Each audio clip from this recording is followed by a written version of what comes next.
So in 2018, I had a business, and the business was making fine gross revenue, but I wasn't able to pay myself very well. I was paying myself an average about $5,000 a month, but sometimes it would be 3, and sometimes it would be 10, sometimes it would be 2, and sometimes it'd be 8. But it was a little up and down. But on average, I was paying myself about $5,000 per month. And I want to talk about what when I decided to get that virtual assistant, because I was scared as heck to get that first VA. Let's dive in. So it was 2018, and not only was I making much less money back then, but I was working many more hours. And so when I actually do the math and I look at the hours that I was putting in, which were usually pretty close to 100 hours a week, sometimes it would be 40 or 60.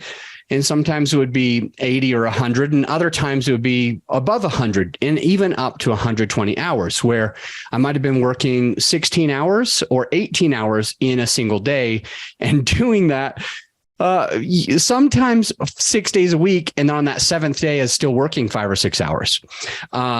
So I would basically work 12 to 18 hours a day, 5 to 7 days a week. Well, one of those days was normally chill, but actually sometimes on Sundays I would be crazy as well.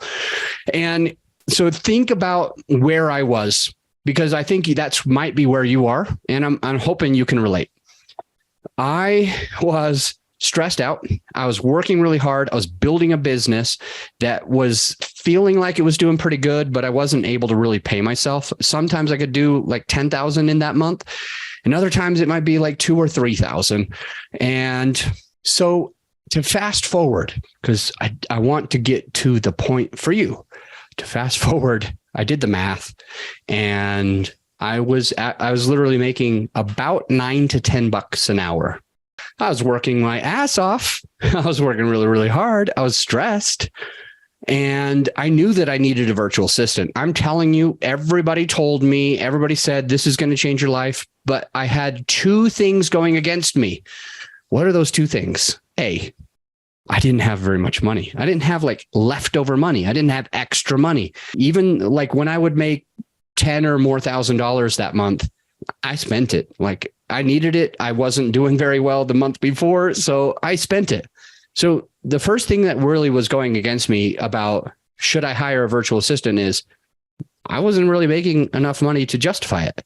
In my opinion, I wasn't making the kind of money that I needed to be able to say, I can go ahead and pay somebody else to be on my staff that I have to pay every single week, every single month, and for the whole year.